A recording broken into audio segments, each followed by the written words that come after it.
প্রস্রাব কি ঘন ঘন হয়, কতটা কম হয় বা কতটা বেশি হয় সেটা জেনে রাখা কিন্তু খুবই প্রয়োজন, কারণ সেই বুঝে কিন্তু তোমাদের সতর্ক হতে হবে। হ্যাঁ, ঠিকই ধরেছো, আজকে এই বিষয়ে আমার ভিডিওটা। চলো তাহলে ভিডিওটা শুরু করি।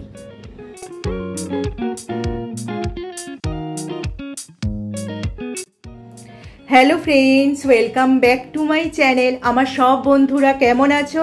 নিশ্চয়ই সুস্থ আছো এবং ভালো আছো। আমাদের মধ্যে অনেকেই দেখবে রাতে বারবার টয়লেটে যায় এবং বারবার প্রস্রাব হলে কিন্তু আমরা অনেকেই শঙ্কিত হয়ে যাই যে আবার ডায়াবেটিস হলো কিনা। আর প্রবীণদের মধ্যে কিন্তু এই সমস্যা বেশি দেখা যায়, আর অন্তঃসত্ত্বা মহিলাদের ক্ষেত্রেও কিন্তু এই সমস্যা দেখা যায়। কিন্তু বারবার প্রস্রাব হলে বা কতটা কম বা কতটা বেশি হলে তোমাদের সতর্ক হতে হবে, এই বিষয়ে কিন্তু আজকে আমার ভিডিওটা। এবার আসা যাক, দিনে কতবার প্রস্রাব হওয়া স্বাভাবিক। প্রস্রাব দিনে কতবার হবে তার একটা মাপ রয়েছে। ন্যাশনাল ইনস্টিটিউট অফ হেলথের গবেষণা বলছে একজন পূর্ণবয়স্ক মানুষের দিনে 6 থেকে 7 বার প্রস্রাব হওয়াকে স্বাভাবিকই বলা হয়। প্রস্রাব কতবার হবে তা নির্ভর করে সেই ব্যক্তি কতটা জল বা তরল খাবার খাচ্ছে তার উপর। সেদিক থেকে দিনে 4 থেকে 10 বার প্রস্রাব হওয়াকে চিকিৎসকেরা স্বাভাবিকই বলে থাকেন, কিন্তু গোল বাঁধে এর থেকে বেশি বা কম হলে। ধরো তোমাদের 10 বারের বেশি প্রস্রাব হচ্ছে, প্রতি 30 মিনিট অন্তর তোমাদের বাথরুমে যেতে হচ্ছে।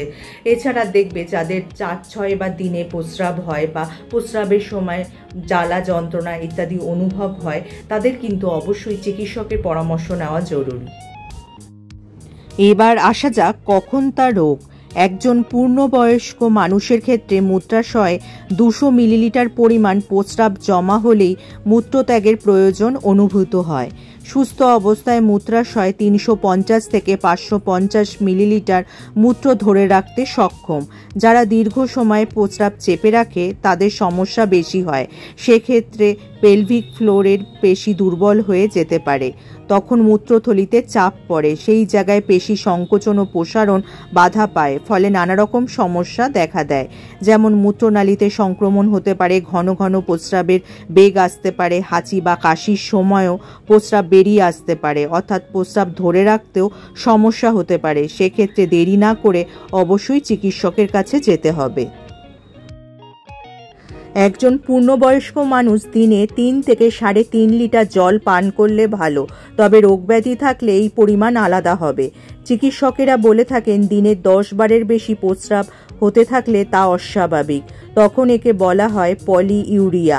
প্রয়োজনের অতিরিক্ত জল খেলে, ক্যাফিনযুক্ত পানীয় ঘন ঘন খেতে থাকলে বা অ্যালকোহল বেশি খেলে তখন এমন হতে পারে। কর্মসূত্রে অনেককেই রাত জেগে কাজ করতে হয়।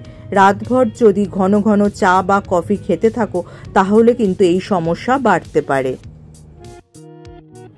এবার আসা যাক রাতে কতবার প্রস্রাব হওয়া স্বাভাবিক। আমাদের মধ্যে অনেকেই রাতে শুলে বারবার টয়লেট যেতে হয়। এক্ষেত্রে 2 বার টয়লেট যাওয়া কিন্তু স্বাভাবিক, কিন্তু প্রতি ঘন্টায় যদি তোমাদের টয়লেট যেতে হয় সেটা কিন্তু অস্বাভাবিক ব্যাপার। চিকিৎসার পরিভাষায় এই সমস্যাকে বলা হয় নকচুরিয়া।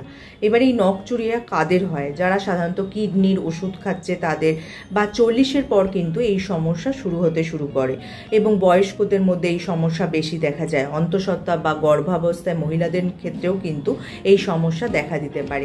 এছাড়া হার্টের অসুখ, কিডনিতে স্টোন বা প্রোস্টেটের রোগ থাকলেও এমন হতে পারে। ডায়াবেটিস থাকলেও এই সমস্যা হতে পারে। শরীরে থাইরয়েড হরমোন বা কর্টিসল হরমোনের আধিক্য হলেও কিন্তু এই সমস্যা হয়, বা স্নায়ু রোগ বা মূত্রথলির ক্যান্সার হলেও কিন্তু এই সমস্যা দেখা দেয়। এছাড়া তোমাদের যদি প্রস্রাবের সমস্যা থাকে অবশ্যই কিন্তু সেক্ষেত্রে চিকিৎসকের কাছে পরামর্শ নিতে যেতে হবে। এছাড়া কিন্তু তোমাদের মদ্যপান বা চা কফি বা ক্যাফিনযুক্ত খাবার থেকে বিরত থাকতে হবে। যতটা সম্ভব তেল মশলাদার খাবার থেকেও কিন্তু তোমাদের দূরে থাকতে হবে। এছাড়া তোমরা শরীরচর্চা করতে পারো, হাঁটাহাঁটি, জগিং, সাঁতার ইত্যাদি করলে কি হবে, পেলভিক পেশির ব্যায়াম হবে, যার ফলে কিন্তু মূত্রথলির যে কোনো সমস্যাও দূরে থাকবে। তাহলে যদি আজকে আমার ভিডিওটা তোমাদের তোমাদের কাজের মনে হয় বা তোমাদের উপকারে আসে, লাইক আর শেয়ার করে দিতে একদমই ভুলো না।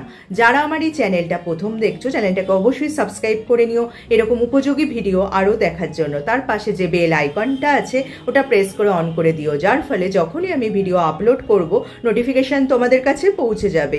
আজ তাহলে আসি, আবার দেখা হবে আগামী পর্বে।